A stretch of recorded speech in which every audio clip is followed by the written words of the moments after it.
Welcome to You've Heard It Said. It's Easter 2024 and Christians are saying Jesus died for our sins.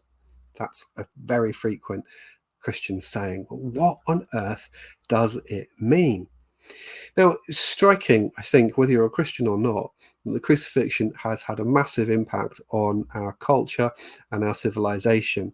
Here we have a man in the backwaters of the Roman Empire who is crucified, and that crucifixion was a form of punishment that the Romans shuddered at. They considered it the worst of all fates. You were hung up, you were left to die, you were left for carrion, and they were very, very common in the Roman Empire. How is it that this became the central symbol of Christianity? And what was the effect of that? Tom Holland argues in his book Dominion that the crucifixion puts a depth charge under the Roman Empire, puts a depth charge under Western civilization. And the reason for that is because here we have this symbol of the God-man, God being the ultimate power, but he is crucified. He takes this position of the worst possible fate that could befall a person. And in doing so, Tom Holland argues, it sets a reversal of ideas of power into play in such a way that it fulfills something Jesus says, where he says the first shall be last and the last shall be first. It inverts our ideas of power, that if God could stoop, if you like, to the lowest place in self-sacrificial love, then it upends what real goodness and the good life and power should be about. And Holland argues that this theme has reverberated throughout history and has impacted even our secular revolutions. Consider, for example, the communist revolutions. Marxism was an attempt to put the proletariat working class first, to put them into power, to have a concern for the underdog, a concern for the weak and the powerless. You can see the same in some sense in the French Revolution. You can see it in contemporary ideas around what people often call wokeness. People are particularly interested in the underdogs, those that are unrepresented, those not in not in power, those that have perhaps traditionally been excluded in society. And so Tom Holland argues you can see that the cross runs like a stick of rock throughout history. It's interesting if you look at works of art, for example, through history, you can see a fascination with the crucifixion. And yeah, sure, some of those were probably artists trying to find an excuse to paint naked bodies because they didn't want to get censored. But I think, nevertheless, even if we subtract those out of the equation, there's a great deal of art that shows from both secular and religious artists a fascination with this stricken, forlorn figure left to die on a cross, that somehow this represents some kind of pivotal turning point in human history. So let's look at some of the models that have been used by Christians to understand the crucifixion as somehow some sort of atonement. That why is it at the center of Christian theology? And I'm going to offer you 4 models just very briefly. I may do some follow-up videos on this as well, but 4 models that look at how Christians have typically understood this in the past. What have they said about the crucifixion? So the first model to look at, certainly not the dominant model through history, but it's always been there, I think, in some form or other, is what we might call the moral exemplar model. And that's to say that we should be really interested in looking at Christ's death as a culmination of who he was and his teaching, how to live a good moral life. Because in Christ's crucifixion, you see the apogee of his teaching of self-sacrificial love, to the extent that, he doesn't just love those that love him, he loves also his enemies, as he taught. Don't just love those that love you, also love your enemies. Most of us only engage a lot of the time in, when we even manage that, what we might call reciprocal love or reciprocal giving. We do good, as Jesus says, to those that do good to us. So, how much is that kind? How much is that actually really love?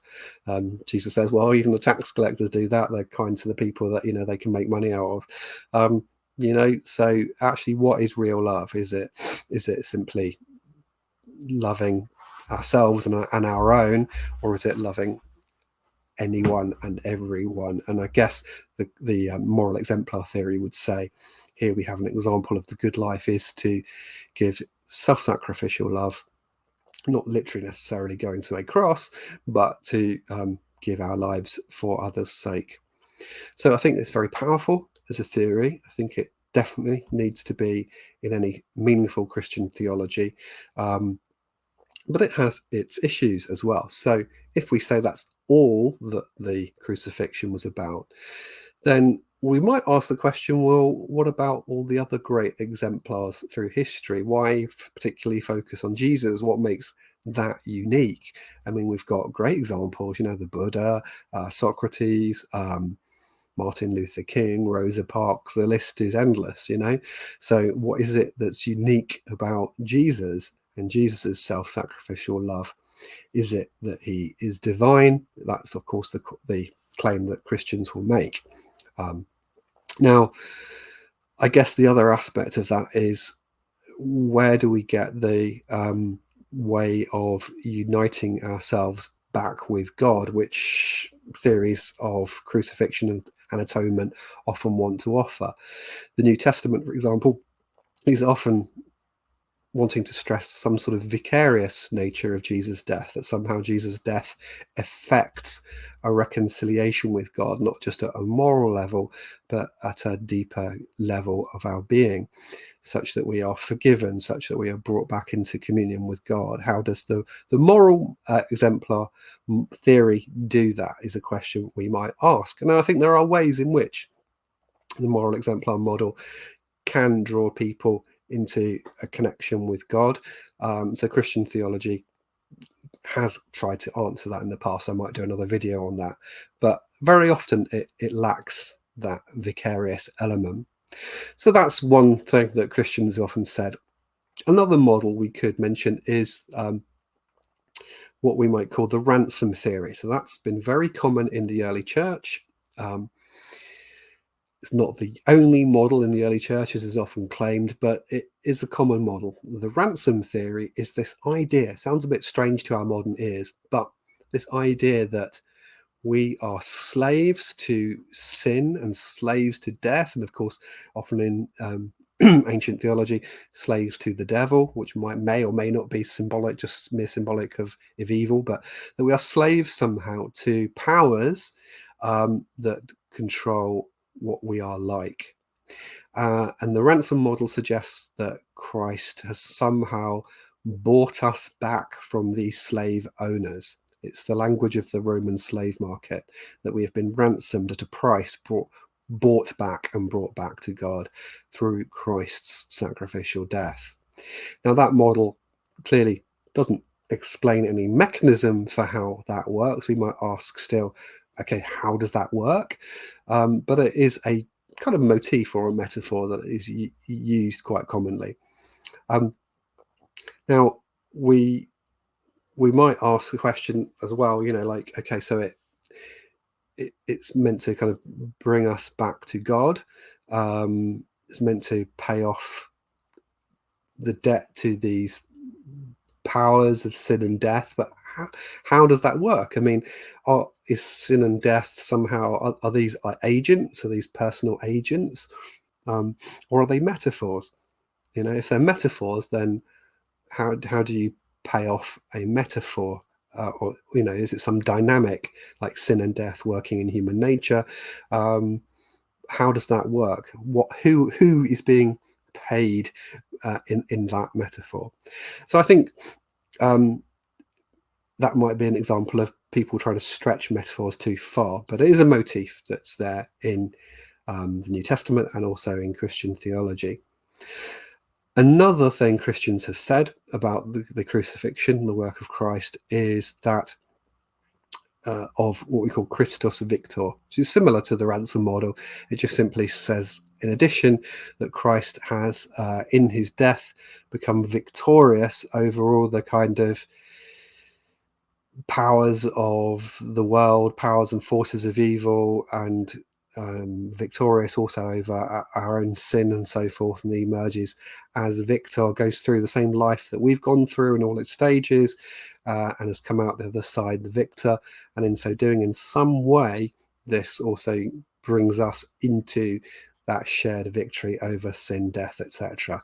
Again, how does it do that? What is the mechanism by which there's some kind of connection between us and Christ, where that victory, if you like, transfers to us, is a question we could ask. So that's the Christus Victor model. Another model is what we might call the satisfaction model. This is very late, given 2,000 years of Christian history. It originates in Anselm of Canterbury in his work Cur Deus Homo, Why the God-Man, in the 11th century. And the satisfaction model is interesting because it really does picture God as this kind of medieval overlord, which is not unsurprising. You know, Anselm is in the Middle Ages.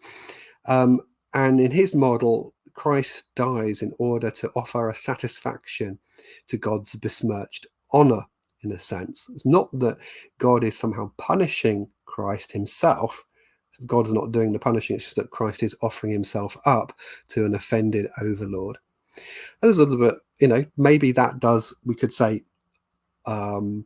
touch into some of the themes in the New Testament and earlier Christian theology around the vicarious work of Christ, that he somehow stands in our stead to achieve something. But again, it does portray God as somewhat different, I would suggest, to the picture that's painted in the Gospels and in, say, the New Testament wider literature of God the Father being as loving as Christ, and God the Father being, you know, the New Testament thinking is that if you look at Christ, you're seeing a representation of what God is exactly like. So if God is portrayed as this kind of overlord whose reputation is besmirched, whereas Christ is the kind of merciful, loving one that gives himself up to kind of make satisfaction for that, you could square it. You could say that God is love and his honor is besmirched in a sense, and that Christ is stepping in to offer satisfaction. But still think it tends to place an emphasis on God as somewhat different from Christ. It's just a case, technically you could do it, but it just puts the emphasis perhaps in the wrong place. And again, as I said, I think it derives from Anselm's own culture, where you've got that very feudal system and puts God in that kind of feudal framework. The last category I'm just going to mention is very, very common among Protestant evangelicals today, which is called the Penal Substitutionary Atonement theory. Now, again, this is a very late theory. It comes from the 16th century, from the Reformation, people like John Calvin, and it's really Anselm on steroids. So it's again saying that Christ steps in to offer himself to satisfy ways in which God has been offended, but in this case, God is actually directly punishing Christ for our sins.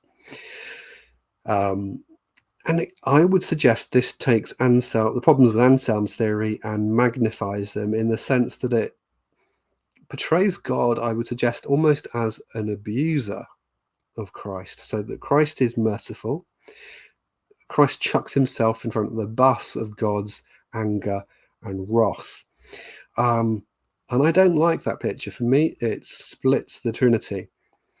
It really sets God as acting as the one that's a kind of an aggressor or a violent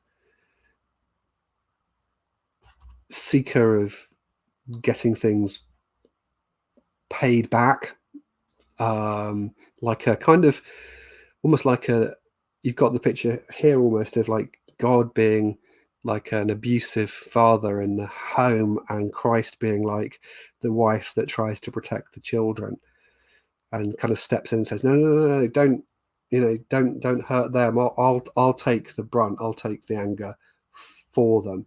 Just leave them alone. And that model, I think, is problematic in terms of the Trinity, and it portrays the Father as something, I think, that the New Testament does not portray him as. Now, penal substitutionary atonement people will say that God actually is love, but he is also angry, and in the Son he steps in and takes his own anger. But in this model, people often imagine it as kind of a bit like Christ taking our place and being punished in order to give us credit with God, that we owed this debt to God that Christ pays off. And David Bentley Hart humorously sees this in an analogy. Says it's like a bank issuing itself credit to pay off the debt it owes itself, using a currency it's minted for the occasion and certified, and its value is wholly on the basis of the very credit it is issuing to itself. So this idea that somehow you've got this kind of transactional type atonement where God is granting credit through Christ, that he's then taking payment for, but he's actually created that credit and is paying it off himself. It's just kind of bizarre, this kind of bizarre economics of salvation. So yeah, I don't know. I don't really like penal substitutionary atonement. I don't really think it works very well. It portrays God in a negative light, splits the Trinity, makes God seem quite violent and abusive. It doesn't really make sense, I think, really, in terms of what's going on there in terms of the atonement transaction. Anyhow, I've given you various models there. I think, I'll do another video at some point giving you thoughts on what actually I think might work best if you're a Christian. So the other thing I just want to ask you to do before you go, the older YouTube algorithms do favor big channels. So I'd be very grateful if you just take a moment to press the subscribe button, because it does help us to get our videos pushed to people. Also leave a like if you like the content, and I'd love to know what you think. So maybe do a bit of a poll here at the end. What model do you think works best? Whether you're a Christian or not, what do you think is most coherent? Or is it some hybrid of different models? Or do you think actually models may be kind of unhelpful, really? Anyway, thanks for listening. Take care. See you soon.